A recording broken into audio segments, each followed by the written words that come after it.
بسم الله الرحمن الرحيم. الحمد لله رب العالمين والعاقبة للمتقين والصلاة والسلام على أشرف الأنبياء والمرسلين وعلى آله وأصحابه أجمعين.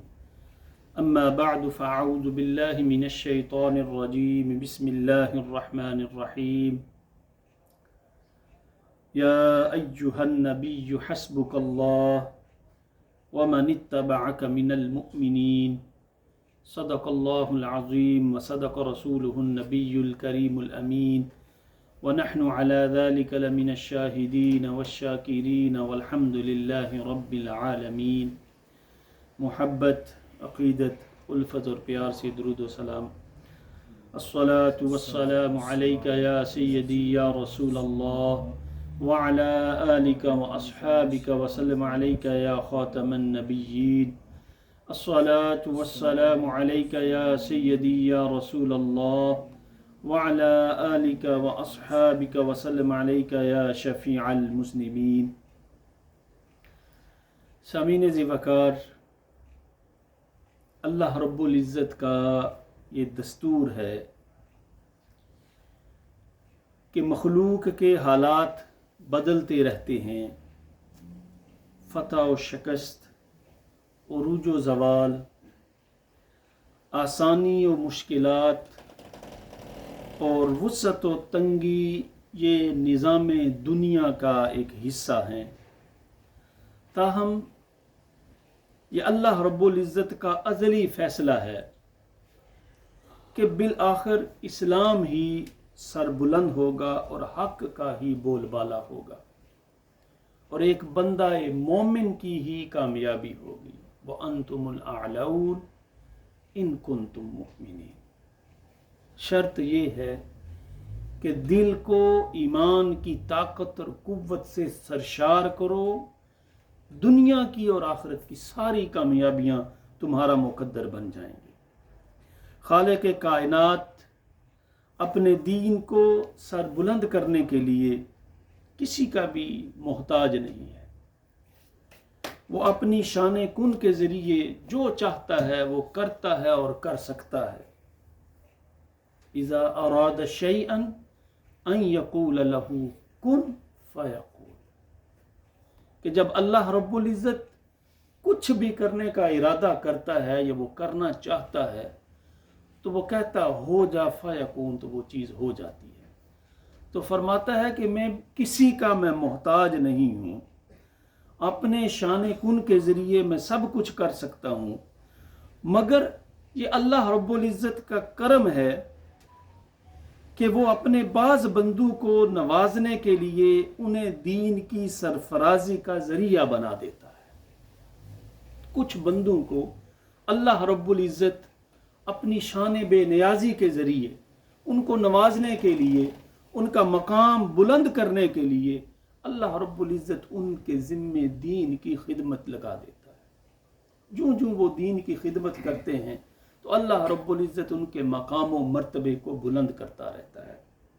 اور جن شخصیات کو باری تعالیٰ اپنے عروج کا ذریعہ بناتا ہے، اللہ رب العزت نے جن شخصیات کو، جن ہستیوں کو دین کی سربلندی کا ذریعہ بنایا، ان میں نمایاں نام جو ہے امیر المؤمنین، مراد رسول اور مرید رسول سیدنا عمر فاروق رضی اللہ تعالی عنہ کا بھی ہے. مسلمانوں کے موجودہ حالات کے پیش نظر بڑی خوبصورت کسی نے بات کہی تھی: چھٹے پھر ظلمت بادل ہدایت کا اجالا ہو. چھٹے پھر ظلمت باطل ہدایت کا اجالا ہو. عمر سا حق پسند آئے تو حق کا بول بالا ہو. آج ہم جس نہج پہ جا رہے ہیں، ہمیں ایسے کسی حکمران کی ضرورت ہے جو اے سے لے کر زی تک سارے کے سارے نظام کو چینج کر کے آقا علیہ السلام کا دیا ہوا نظام لا سکے. اور حضرت سیدنا عمر فاروق وہ ہستی ہیں کہ آپ محبوب مصطفیٰ بھی ہیں. عمر بن عاص رضی اللہ تعالی عنہ رسول اللہ سے سوال کرتے ہیں، یا رسول اللہ ای الناس احب الیک، یا رسول اللہ آپ کو سب سے محبوب کون ہے؟ بخاری شریف کی حدیث ہے، آقا علیہ الصلوۃ والسلام نے فرمایا عائشہ، مجھے عائشہ سب سے محبوب ہیں۔ فقلت من الرجال، پھر عمر بن عاص عرض کرتے ہیں، یا رسول اللہ مردوں میں سب سے پسندیدہ آپ کا، سب سے محبوب آپ کو کون ہے؟ تو آقا علیہ الصلوۃ والسلام نے فرمایا ابوہا، مجھے اس کا باپ سب سے پسند ہے۔ پھر عمر بن عاص عرض کرتے ہیں، یا رسول اللہ اس کے بعد آپ کسے سب سے زیادہ محبوب رکھتے ہیں؟ تو آقا علیہ الصلوۃ والسلام نے فرمایا قلت ثم من، میں نے عرض کی یا رسول اللہ پھر کون؟ تو آقا علیہ الصلوۃ والسلام نے فرمایا ثم عمر بن الخطاب، پھر مجھے عمر بن خطاب سب سے زیادہ محبوب ہے۔ آپ محبوب مصطفیٰ بھی ہیں، آپ مراد مصطفیٰ بھی ہیں، جیسے وہ گزشتہ نشست میں نے کہا تھا، آقا علیہ الصلوۃ والسلام نے دعا مانگی اللہم اعز الاسلام بعمر بن الخطاب، تو اللہ رب العزت نے دعا قبول کی اور آپ اسلام میں داخل ہوئے، اور آپ صاحب الہام بھی ہیں۔ سیدنا ابو ہریرہ رضی اللہ تعالی عنہ سے روایت ہے، آقا علیہ الصلوۃ والسلام نے ارشاد فرمایا لقد کان فیما قبلکم من الامم محدثون، کہ اس سے قبل جو امتیں تھیں ان میں کچھ ایسے لوگ بھی ہوتے تھے جنہیں الہام ہوتا تھا، نبی نہیں تھے لیکن انہیں الہام ہوتا تھا۔ فَإِن يَكُ فِي أُمَّتِي أَحَدٌ، اور اگر اس امت میں کوئی ہے تو وہ عمر ہے۔ جیسے قرآن کریم کی میں مختلف مقامات پہ جو آیات ہیں وہ سیدنا عمر فاروق رضی اللہ تعالیٰ عنہ کی رائے کے مطابق موافق نازل ہوئی، تو فرمایا اس امت میں، پہلی امتوں میں کچھ لوگ ایسے ہوا کرتے تھے جن کو نبوت کے منصب پہ وہ فائز نہیں تھے، اس کے باوجود فرشتے ان سے کلام کیا کرتے تھے، اس کے باوجود انہیں الہام ہو جایا کرتا تھا۔ اگر میری امت میں کوئی ایسا شخص ہے تو وہ عمر بن خطاب ہے۔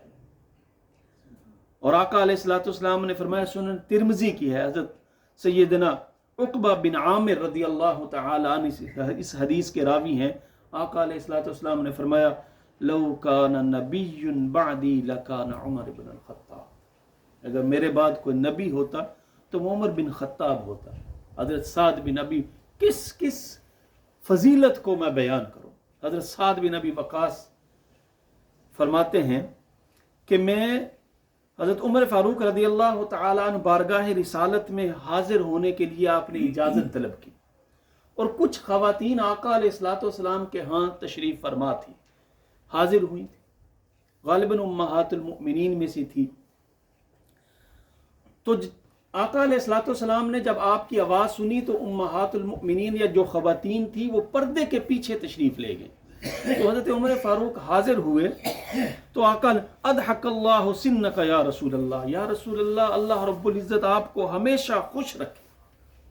تو آپ علیہ الصلوۃ والسلام نے فرمایا مجھے ان خواتین پہ تعجب ہے، وہ مجھ سے یہ باتیں کر رہی تھی لیکن عمر جب تم آئے تو وہ فوراً خاموش ہو کے پردے کے پیچھے چلی گئیں۔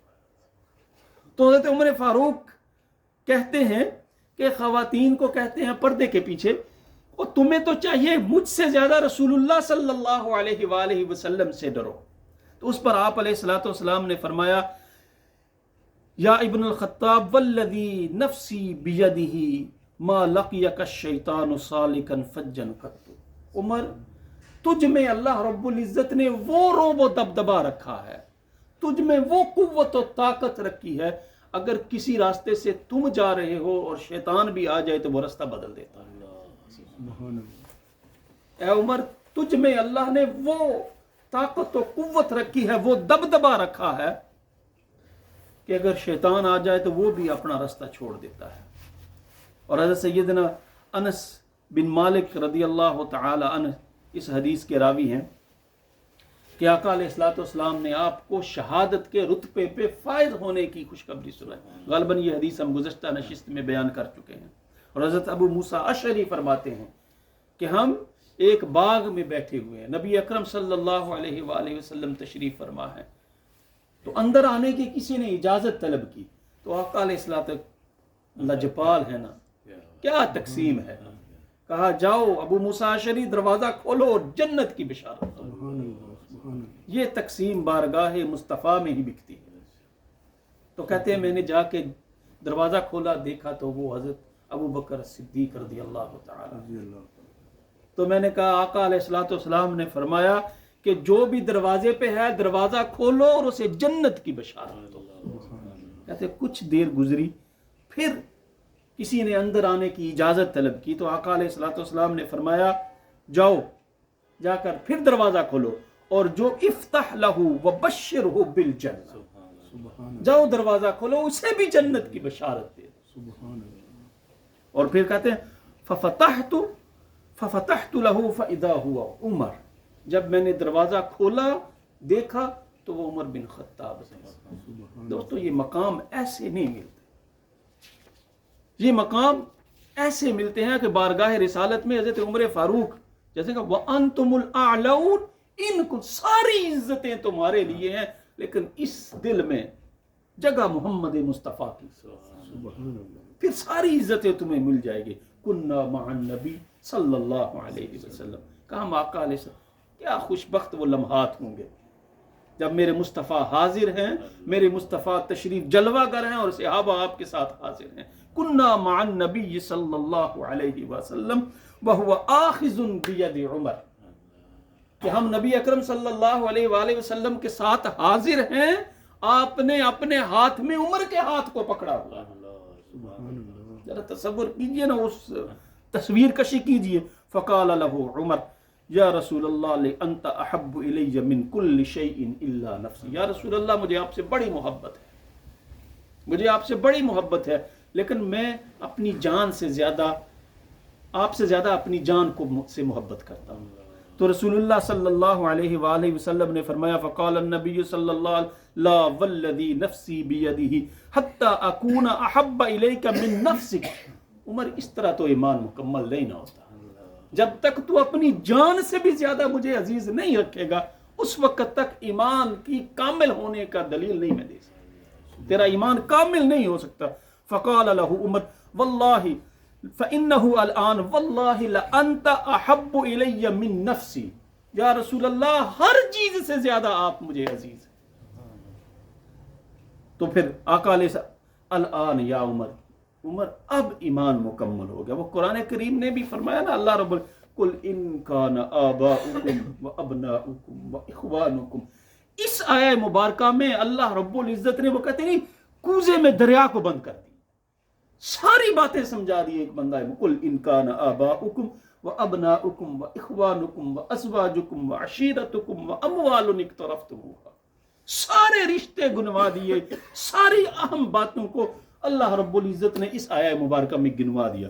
فرمایا اگر تمہارے والدین، تمہارے بیٹے، تمہارے بھائی، تمہارے گھر والے، تمہارے کنبے والے، وَأَمْوَالٌ اقْتَرَفْتُمُوهَا، وہ مال جس کے لیے دن رات تم کوشش کرتے رہتے ہو، یہ ساری چیزیں، وَتِجَارَةٌ تَخْشَوْنَ كَسَادَهَا، کوئی بھی بزنس مین ہے اس کے ذہن میں جب بھی ہوتا ہے وہ اپنے بزنس کے عروج کا ایک سوچ چل رہی ہوتی ہے کہ کہیں نقصان نہ ہو جائے۔ وَتِجَارَةٌ تَخْشَوْنَ كَسَادَهَا، وہ بزنس، وہ تجارت جس میں ہر وقت تمہیں اس کے نقصان کا ڈر ہوتا ہے۔ وَمَسَاكِنُ تَرْضَوْنَهَا، اور تمہارے گھر، انسان، یہ ساری وہ چیزیں ہیں جو انسان کو سب سے زیادہ محبوب ہے۔ آج گھر کا ایک چھوٹا سا چھت لیک ہو جائے تو کیا ہوتا ہے، کھلبلی مچ جاتی ہے۔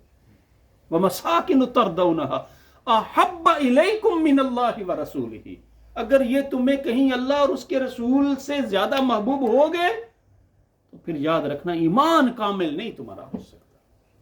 وہ کسی صحابی نے بارگاہ رسالت میں عرض کی یا رسول اللہ مجھے اللہ کی قسم آپ سب سے زیادہ عزیز ہیں۔ کہا کیا کہا؟ اللہ کی قسم آپ سب سے زیادہ مجھے پسندیدہ ہے۔ کہا سوچ لو یہ بڑا اوکھا وعدہ ہے۔ کہا یا رسول اللہ اللہ کی قسم سب سے زیادہ آپ محبوب ہیں۔ میرے آقا نے فرمایا پھر فقیری کا ٹاٹ بھی اپنے لیے تیار کر لیں۔ وَأَنْتُمُ الْأَعْلَوْنَ إِن كُنْتُم مُؤْمِنِينَ، اگر ایمان کامل ہے تو ساری عزتیں اللہ رب العزت آپ کو نواز دے گا. اور پھر یا ایھا النبی، آپ کا مقام اس گروہ میں بھی ہو جائے گا جن کے بارے میں اللہ فرماتا ہے یا ایھا النبی حسبک اللہ ومن اتبعک من المؤمنین. اب ہم نے فیصلہ کرنا ہے سیرت عمر فاروق پہ عمل کرنا ہے یا اغیار کے راستے کو اپنانا ہے. دعا ہے اللہ عمل کی توفیق عطا فرمائے. وآخر دعوانا ان الحمد للہ رب العالمین. سنتے ہیں عطا فرمائے.